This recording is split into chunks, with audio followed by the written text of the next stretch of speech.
All right, old school NBA fans, self-research NBA facts. I got another video here. I heard Shannon Sharp say recently that I guess in the last game of the regular season, Lakers and Pelicans. I don't watch modern NBA. I listen to some content creators, so I'll basically know what's going on, but I don't watch. It's not the same sport to me. It's just not close. But anyway. Apparently he had some game where he had 17 assists and 11 rebounds and all this. Oh man, your GOAT could never do that. I think he was talking to Stephen A. Smith. The reason why I scoff and totally laugh at that is, another thing that the GOAT, LeBron James, has done in the last two games that Michael Jordan matched in 179 playoff games. I looked this up and I cannot find any more. But this year, so far against Denver, in the two playoff games, they had double-digit leads in both games and lost. In 179 playoff games, I found two games where Michael Jordan had a double-digit lead and lost. And that was in '86 against Boston, games 1 and game 2. And game 2, of course, they got, Jordan got the record for 63 points in a single game.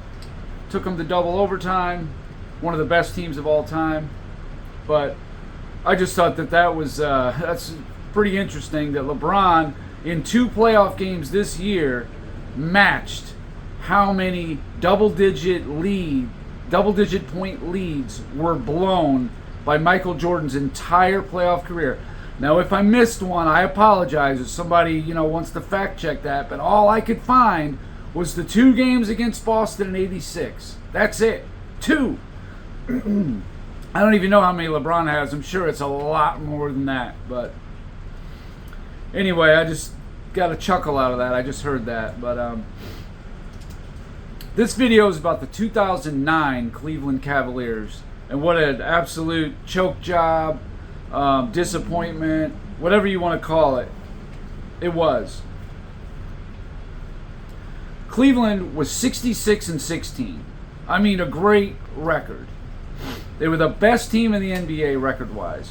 They were third in defensive rating and number 1 in points per game allowed. Now, they breezed through the first two rounds of playoffs. 8-0, no problem there. Then they get into the Eastern Conference Finals against Orlando. Orlando's a team that in the regular season beat them 2 out of 3. So they kind of maybe have their number a little bit, whatever. One of their all-stars, Jameer Nelson, is out. He's out. And I heard on a podcast recently, LeBron James and JJ Redick, and they're talking about Jameer Nelson as if the guy was in the series. No, dude, he didn't play at all. You guys, you're making stuff up again. But, that's what a lot of LeBron fans do. They'll make stuff up, omit things, exaggerate. Everything I'm giving you is black and white, fact-checkable facts. The Cavs in 2009 were 39-2 at home. That ties for the second-best home record of all time. They were 26-4 against the West, the good West, back in '09. You guys remember? So anyway, they enter the series, and in game 1, Orlando is up 16 points in the first half. Orlando ends up coming back and winning that game.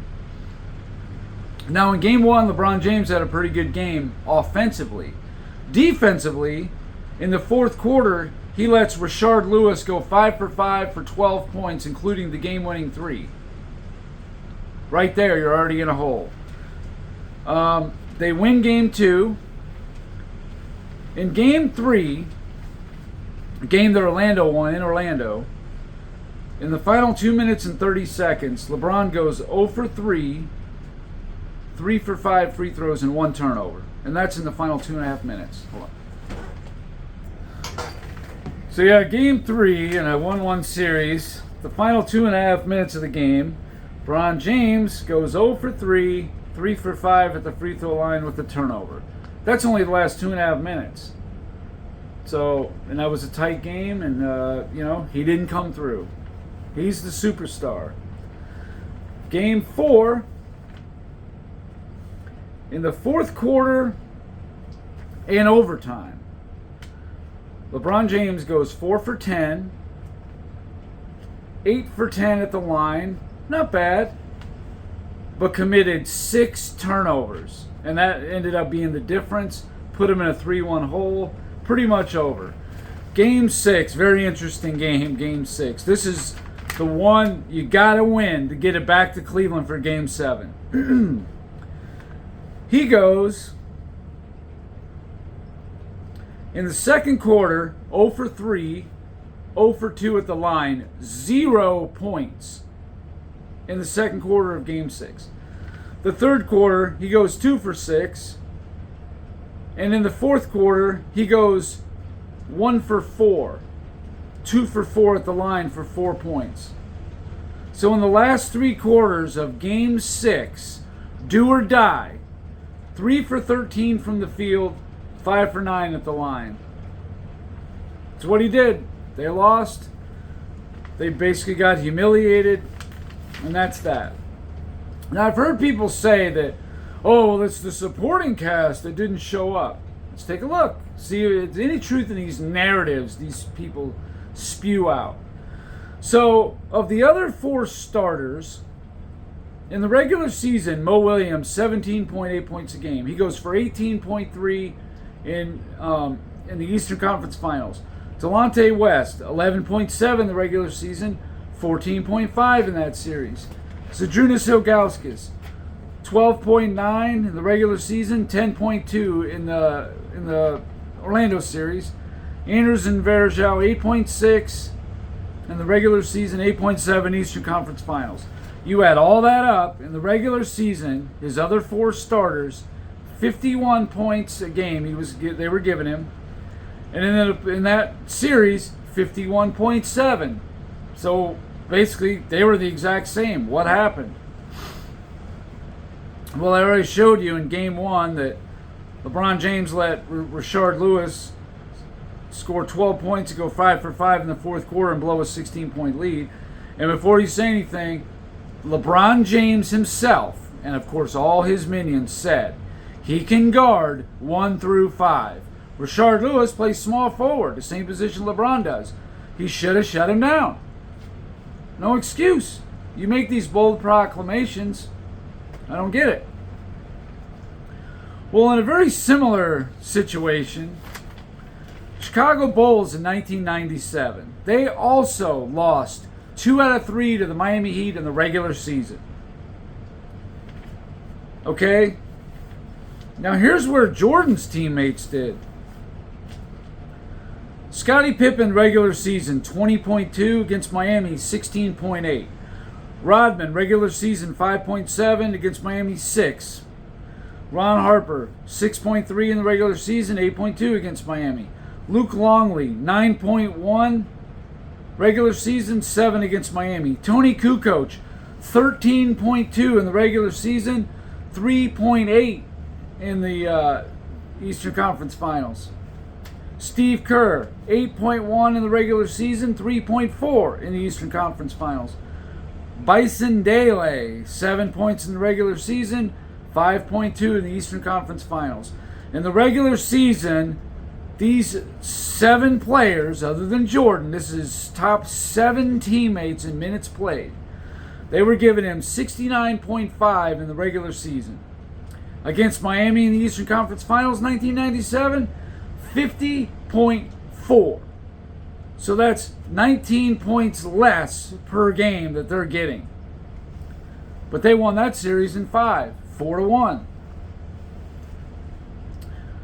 Also, in Game 1, the Bulls were down 16 points. The exact opposite of Cleveland. Cleveland was up 16 and blew it.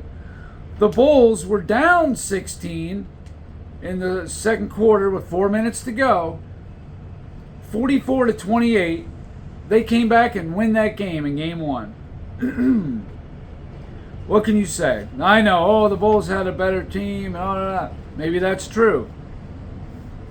Here's another little fascinating nugget for you about the 2009 Cleveland Cavaliers. In the whole entire history of the Eastern Conference, the whole thing, there have been 9 teams that have won over 65 games in the regular season. The 67 76ers, 73 Celtics, 86 Celtics, 92, 96, 97 Bulls, the 08 Celtics, the 09 Cleveland, and 13 Miami. So 1 of 9 teams ever to win over 65 games. That's pretty good. That's a little bit of a feat in itself.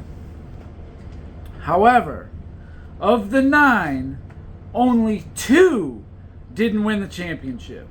73 Boston lost in the Eastern Conference Final in 7 to the Knicks, and the 09 Cleveland Cavaliers. In fact, the 09 Cavaliers are the only team in the last 50 years in the Eastern Conference to win over 65 games and not win the championship. There you go, right there.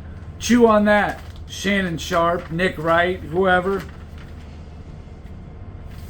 That's going to be it for this video. I don't know why the 09 choke job, historic meltdown, doesn't get talked about enough. But it should be talked about a lot more, because that was the start of it. From 09 to 11, LeBron James was either on the team with the best record or had the best roster, however you want to look at it. From 09 to 11. He didn't come through, and to me, that's why he'll never be the GOAT, was those 3 years right there. Everything before and after was just whatever. But those 3 years disqualified him in my mind. That was it. So, anyway, that'll be it for this video. Until next time.